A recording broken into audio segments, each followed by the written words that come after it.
여러분 안녕하십니까? 정인국 수학과 닥터 데이비드 청입니다. 오늘은 술 중독에 대해서 한번 얘기를 나눠보고자 합니다.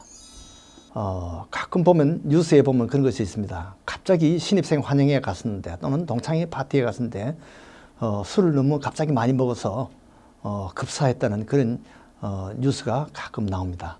술도 너무 많이 먹으면 중독이 되어서 죽음에까지 이를 수 있다는 것이죠. 그런 것을 볼 때 이 술도 하나의 약이라는 것입니다.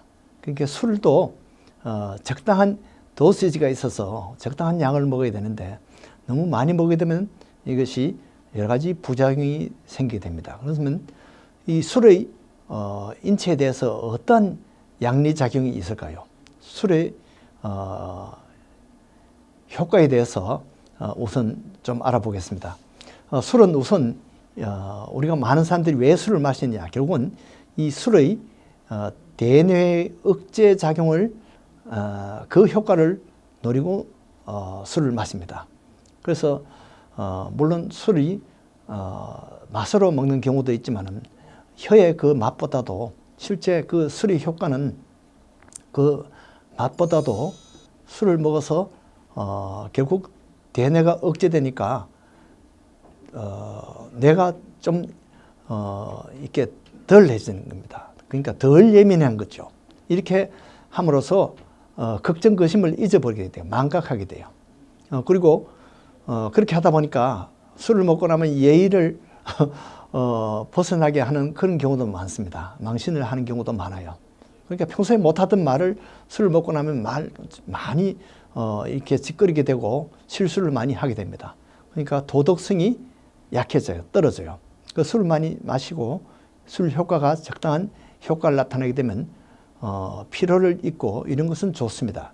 너버스한 것이 없어진 건 좋은데 대신에 양심도 없어지고 도덕도 없어지고 예의도 없어지고 이렇게 되는 거죠. 그러니까 이 뇌에 아주 제일 효과가 큽니다. 그것뿐만 아닙니다. 이 술이 성 기능에도 영향을 미칩니다. 그래서 보통은 우리 생각에 술을 마시면 섹스를 더 잘할 것 같은데 실제 성 기능을 약화시키는 그런 작용을 합니다. 그래서 술을 마시면 우선 성범죄가 많아지는 것은 우선 양심이 없어지고 이 도덕 기준이 무너져서 그렇게 해서 성범죄를 일으킨 것이지, 그렇다고 해서 술을 많이 마신다고 섹스가 더 잘 되는 건 아닙니다. 그러나 성기능은 오히려 약해진다는 것이죠. 그뿐만 아니라 이 술은 위에 아주 강력한 역할을 하는데 위산 분비를 많이 촉진시킵니다. 그래서 보통 만성 위염이나 있는 사람들은 소화에 도움이 됩니다. 그래서 성경에 보면 이 디모데가 이런 위산이 약했던 것 같아요. 그래서 만성 위염이 있어서 아마 술을 좀 마시면 소화가 잘 되는 그런 소화에 도움이 되는 그런 경우였던 것 같습니다. 그러나 보통 사람은 술을 마시면 많이 마시게 되면 오히려 위궤양이 생길 수가 있습니다. 그래서 위출혈도 생길 수 있고 이렇게 해서 위에 역작용이 더 많다는 것이죠. 자, 그 다음에 술을 많이 마시면 이 췌장염도 잘 생깁니다. 그러니까 소화기관에 이 간도 많이 파괴합니다. 술을 많이 마시면 나중에 만성적으로 간 괴사가 생길 수가 있죠. 그렇게 해서 술을 한꺼번에 또 많이 마셔서 췌장염이 오는 수도 있어요. 그리고 술을 계속 많이 마시면 실제 이빨에도 약해진다고 합니다. 그리고 뼈도 약해집니다. 또 술을 많이 마시면 불임증이 잘 생기는데요. 여자들 같은 경우에는 이 술을 많이 마시면 임신이 잘 안 된대요. 남자들은 술을 많이 마시면 발기부전이 잘 생깁니다. 그래서 이 임신은 술이 오히려 반작용을 한다는 것이죠. 또 피부에도 술을 많이 마시는 사람들은 이 코가 아주 빨갛게 딸기코가 됩니다. 자, 그 다음에 이 심장에 이 술은 어떤 영향을 미칠까요? 술을 많이 마시는 사람들은 물론 알코올 이 와인 한 잔씩 빨간 와인 한 잔씩 마시면 혈액 순환이 좋아져서 심장에 좋다는 그런 주장도 있습니다만은 대부분은 이 술을 많이 마셔가지고 부정맥을 일으킨 경우가 더 많습니다.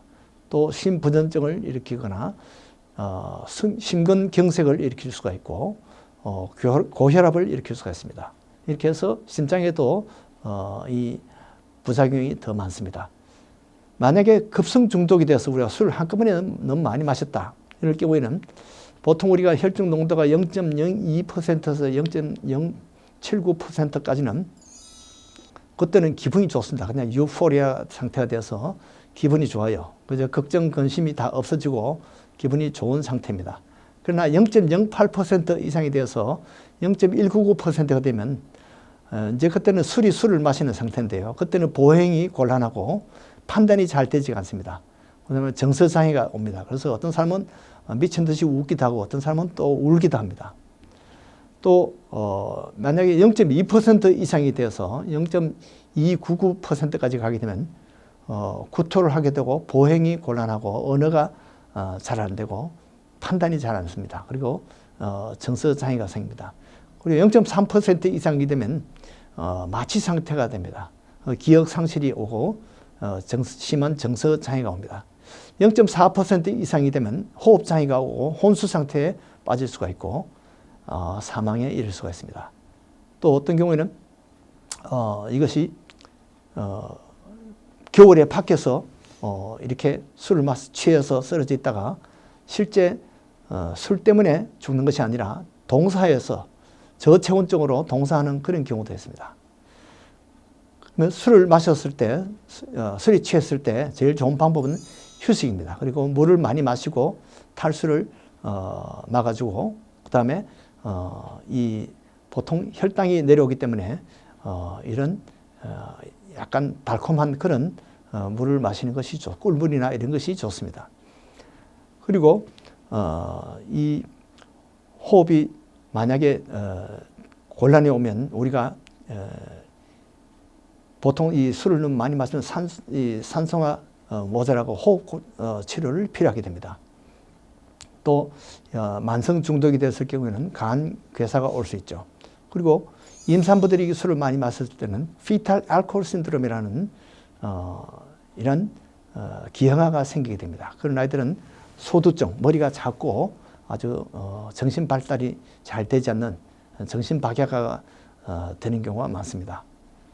또 그런 아이들이 나중에 커서 정신병이나 우울증이 많이 생깁니다.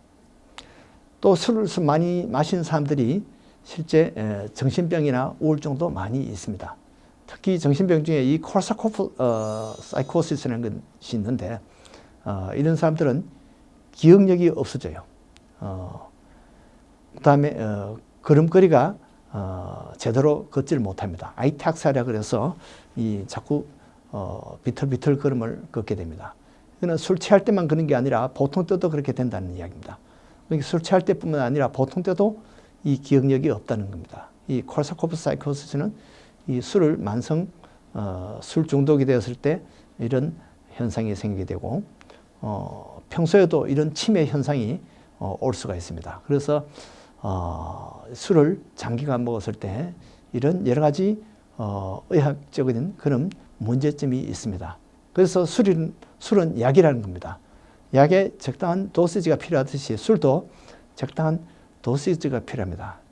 대개는 술을 먹다 보면 자기를 컨트롤하지 못하고 그만 도시지를 어기게 됩니다. 그래서 과량하게 되고 음주를 많이 하다가 결국은 여러 가지 문제점이 올 수가 있습니다. 그래서 술을 많이 먹었다가 그러면 이제는 이렇게 해서 안 되겠다 그러고 술을 갑자기 끊었을 때는 그 다음엔 또 금단 현상이 옵니다. 위드로울 신드롬이 생기는 거죠. 그래서 갑자기 금주하게 되면 자꾸 구토증이 생기고 불안하게 됩니다. 걱정이 많아지고요. 근육 떨림이 생깁니다. 이 트레머가 생깁니다. 이렇게 해서 술을 끊는 것도 갑자기 끊을 수 없는 그런 상태까지 가게 됩니다. 즉 술은 약이라는 사실입니다.